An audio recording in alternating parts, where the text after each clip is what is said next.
നമസ്കാരം. മലയാളി വാർത്ത ഇൻസൈഡിലേക്ക് സ്വാഗതം. അമേരിക്കയ്ക്കും ഇറാനുമിടയിൽ ഒരു മധ്യസ്ഥൻ എന്ന പദവി നേടിയെടുക്കാൻ പാകിസ്ഥാൻ ഭരണകൂടം കഴിഞ്ഞ കുറച്ചാഴ്ചകളായി നടത്തിയ നീക്കങ്ങൾ വലിയൊരു നയതന്ത്ര നാടകമായിരുന്നു എന്ന് തെളിയുന്നു. അമേരിക്കയുടെ താൽപര്യങ്ങൾ സംരക്ഷിക്കുന്നതിനായി ഇറാനിയൻ പ്രതിനിധികൾക്ക് താൽപര്യമില്ലാതിരുന്നിട്ടും ഇരു രാജ്യങ്ങളെയും ചർച്ചാമേശയിൽ എത്തിച്ചു എന്ന വ്യാജ പ്രതീതി സൃഷ്ടിക്കാൻ പാകിസ്ഥാൻ ശ്രമിച്ചു. സിവിലിയൻ ഭരണകൂടവും സൈന്യവും കൈകോർത്ത ഈ ഹൈബ്രിഡ് സർക്കാർ അന്താരാഷ്ട്ര സമൂഹത്തിന് മുന്നിൽ പ്രസക്തി നേടാൻ തെറ്റായ വാർത്തകൾ പടച്ചുവിടുകയായിരുന്നു എന്നാണ് ആരോപണം. ഇറാൻ പ്രതിനിധികൾ അമേരിക്കൻ ഉദ്യോഗസ്ഥരെ കാണാൻ വിസമ്മതിച്ചിട്ടും പാകിസ്ഥാൻ സൈന്യത്തിന്റെ മീഡിയ വിഭാഗമായ ISPR ചർച്ചകൾ പുരോഗമിക്കുന്നു എന്ന തരത്തിൽ തെറ്റായ അലർട്ടുകൾ നൽകി. ഒരു പ്രമുഖ അന്താരാഷ്ട്ര വാർത്താ ഏജൻസി പോലും പാകിസ്ഥാന്റെ ഈ ചതിക്കുഴിയിൽ വീണുപോയി എന്നത് ഇതിന്റെ ഗൗരവം വർദ്ധിപ്പിക്കുന്നു. സൈനിക മേധാവി ജനറൽ അസീം മുനീറിന്റെ നേരിട്ടുള്ള മേൽനോട്ടത്തിൽ യാതൊരു പുരോഗതിയുമില്ലാത്ത ഒരു വിഷയത്തിൽ വ്യാജമായ പ്രതീക്ഷകൾ ലോകത്തിന് നൽകാനാണ് പാകിസ്ഥാൻ ശ്രമിച്ചത്. യഥാർത്ഥത്തിൽ ഇസ്ലാമാബാദിൽ നടന്ന ആദ്യ റൗണ്ട് ചർച്ചകൾക്ക് അമേരിക്കൻ പ്രസിഡന്റ് ഡൊണാൾഡ് ട്രംപ് നേരിട്ട് നേതൃത്വം നൽകിയിട്ടും അവ പൂർണ്ണ പരാജയമായിരുന്നു. ഇറാൻ തങ്ങളുടെ നിലപാടുകളിൽ ഉറച്ചു നിന്നതോടെ രണ്ടാം റൗണ്ട് ചർച്ചകൾ അനിശ്ചിതത്വത്തിലായി. എന്നിട്ടും നയതന്ത്ര ലോകത്ത് തങ്ങൾക്ക് പ്രാധാന്യമുണ്ടെന്ന് കാണിക്കാൻ പാകിസ്ഥാൻ സൈന്യം വ്യാജ പ്രചാരണങ്ങൾ തുടർന്നുകൊണ്ടേയിരുന്നു. ഏപ്രിൽ 24-ന് ISPR പുറത്തുവിട്ട ഒരു സന്ദേശമാണ് ഈ വ്യാജ വാർത്താ പരമ്പരയ്ക്ക് തുടക്കമിട്ടത്.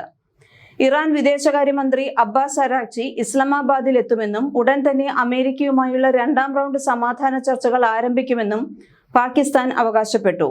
അമേരിക്കൻ സുരക്ഷാ സംഘം ഇതിനകം തന്നെ സ്ഥലത്തുണ്ട് എന്നും ഇവർ മാധ്യമപ്രവർത്തകർക്ക് സന്ദേശമയച്ചു. എന്നാൽ ഇത് ശുദ്ധമായ നുണ മാത്രമായിരുന്നു. ഇറാൻ മന്ത്രി പാകിസ്ഥാനിൽ എത്തിയത് മേഖലയിലെ മറ്റ് രാജ്യങ്ങളിലേക്കുള്ള യാത്രയുടെ ഭാഗമായി മാത്രമായിരുന്നു, അല്ലാതെ അമേരിക്കയുമായി ചർച്ച നടത്താനായിരുന്നില്ല.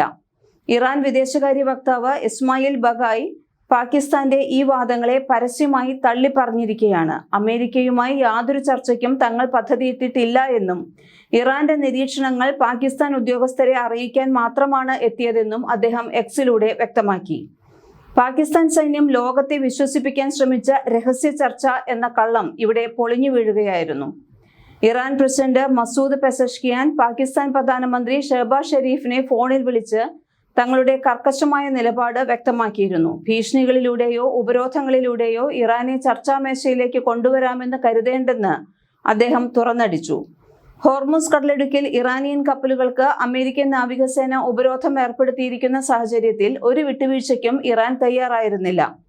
പാകിസ്ഥാൻ സൈന്യം നൽകിയ ഈ വ്യാജ വാർത്തകൾ അന്താരാഷ്ട്ര തലത്തിൽ വലിയ തിരിച്ചടിയാണ് പാകിസ്ഥാന് ഉണ്ടാക്കിയത്.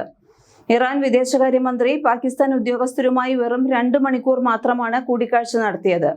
അമേരിക്കൻ പ്രതിനിധികളായ സ്റ്റീവ് വിറ്റ്കോഫും ജാരഡ് കുഷ്നറും എത്തുന്നതിന് മുൻപ് തന്നെ അദ്ദേഹം രാജ്യം വിടുകയും ചെയ്തു. എന്നിട്ടും ചർച്ചകൾ നടക്കാൻ പോകുന്നു എന്ന രീതിയിൽ പാകിസ്ഥാൻ വാർത്തകൾ പടച്ചുവിട്ടു. അന്തിമമായി ട്രംപ് തന്നെ ഈ യാത്ര റദ്ദാക്കി എന്നത് പാകിസ്ഥാന്റെ മുഖത്തേറ്റ വലിയൊരു അടിയായി മാറി. ഗുണകരമല്ലാത്ത ഒരു ചർച്ചയ്ക്കായി 15 മണിക്കൂർ വിമാനയാത്ര നടത്താൻ തങ്ങൾക്ക് താല്പര്യമില്ലെന്ന് ട്രംപ് പരസ്യമായി പറഞ്ഞു. ഇതോടെ പാകിസ്ഥാൻ പടച്ചുവിട്ട നയതന്ത്ര മാന്ത്രികതയുടെ ചീട്ടുകൊട്ടാരം തകർന്നു. അമേരിക്കയുടെ താളത്തിനൊത്തു തുള്ളുന്ന ഒരു രാജ്യം മാത്രമാണ് പാകിസ്ഥാൻ എന്ന് ഇതോടെ ലോകത്തിന് ബോധ്യമായി. തങ്ങളുടെ വ്യാജ സമാധാന നാടകം നിലനിർത്താൻ ഇസ്ലാമാബാദിലെയും റാവൽപിണ്ടിയിലെയും ജനജീവിതം പാകിസ്ഥാൻ അധികൃതർ ദുസ്സഹമാക്കി. ചർച്ചകൾ നടക്കുമെന്ന് കാണിച്ച് നഗരങ്ങൾ അടച്ചുപൂട്ടുകയും ബിസിനസ്സുകൾ നിയന്ത്രിക്കുകയും ചെയ്തു. നടക്കില്ലെന്ന് ഉറപ്പുള്ള ഒരു കാര്യത്തിനായി സാധാരണ പൗരന്മാരെ പാകിസ്ഥാൻ ഭരണകൂടം ബന്ദികളാക്കി മാറ്റുകയായിരുന്നു. ഇത് പാകിസ്ഥാൻ സൈന്യത്തിന്റെ ക്രൂരമായ ഭരണരീതിയുടെ മറ്റൊരു തെളിവാണ്. തെറ്റായ വിവരങ്ങൾ പ്രചരിപ്പിക്കുന്നതിൽ പാകിസ്ഥാൻ സൈന്യത്തിന് വലിയൊരു ചരിത്രമുണ്ട്. ഇന്ത്യക്കെതിരെ നടത്തിയ വ്യാജ പ്രചാരണങ്ങളും പഴയ ചിത്രങ്ങൾ ഉപയോഗിച്ച് വാർത്തകൾ സൃഷ്ടിക്കുന്നതും ISPRന്റെ വിനോദം മാത്രമാണ്. എന്നാൽ ഇപ്പോൾ ഒരു അന്താരാഷ്ട്ര മധ്യസ്ഥൻ എന്ന നിലയിൽ നിൽക്കുമ്പോഴും ഇവർ ഇതേ തന്ത്രം പയറ്റിയത് ആഗോളതലത്തിൽ പാകിസ്ഥാന്റെ വിശ്വാസ്യത പൂർണ്ണമായും തകർത്തിരിക്കുകയാണ്. ഇറാൻ പോലുള്ള രാജ്യങ്ങൾ ഇനി പാകിസ്ഥാനെ വിശ്വസിക്കാൻ ഇടയില്ല. സ്വന്തം താല്പര്യങ്ങൾക്കും അമേരിക്കയുടെ പ്രീതിക്കും വേണ്ടി എന്തും ചെയ്യുന്ന ഒരു രാജ്യത്തിന് എങ്ങനെ വിശ്വസ്തനായ മധ്യസ്ഥനാകാൻ കഴിയുമെന്ന് നയതന്ത്ര വിദഗ്ധർ ചോദിക്കുന്നു. പാകിസ്ഥാൻ നടത്തിയ ഈ അനാവശ്യ ഹൈപ്പും ചോർച്ചകളും ഇറാനെ നയതന്ത്രപരമായ ചർച്ചകളിൽ നിന്ന് കൂടുതൽ അകറ്റാൻ മാത്രമേ ഉപകരിച്ചുള്ളൂ. അമേരിക്കയും ഇറാനും തമ്മിലുള്ള യുദ്ധം അവസാനിപ്പിക്കുന്നതിനുള്ള ചർച്ചകളിൽ പാകിസ്ഥാൻ വഹിക്കുന്ന മധ്യസ്ഥന്റെ പങ്കിനെ ഇറാനിയൻ പാർലമെന്റ് അംഗം ഇബ്രാഹിം റസായി ചോദ്യം ചെയ്തു. പാകിസ്ഥാൻ നിഷ്പക്ഷത പാലിക്കുന്നില്ല എന്നും അമേരിക്കൻ താൽപര്യങ്ങൾക്കാണ് മുൻഗണന നൽകുന്നതെന്നും അദ്ദേഹം ആരോപിച്ചു.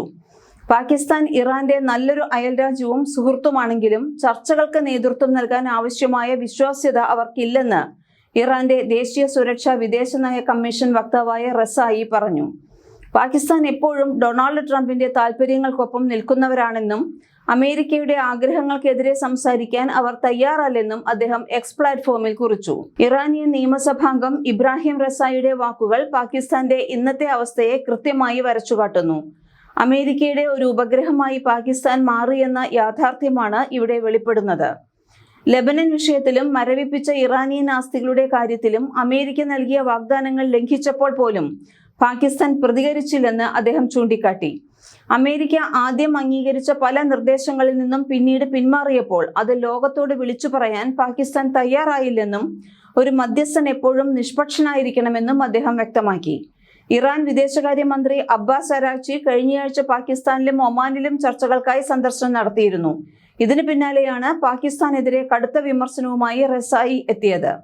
ആണവായുധ വിഷയത്തിലും ഹോർമുസ് കടലിടുക്കിലൂടെയുള്ള ഗതാഗത നിയന്ത്രണത്തിലും ഇപ്പോഴും ഇറാനും അമേരിക്കയും വിരുദ്ധ ധ്രുവങ്ങളിലാണ് നിൽക്കുന്നത്. ഇത് സമാധാന കരാറിലേക്ക് എത്തുന്നതിന് തടസ്സമായി നിൽക്കുന്നു.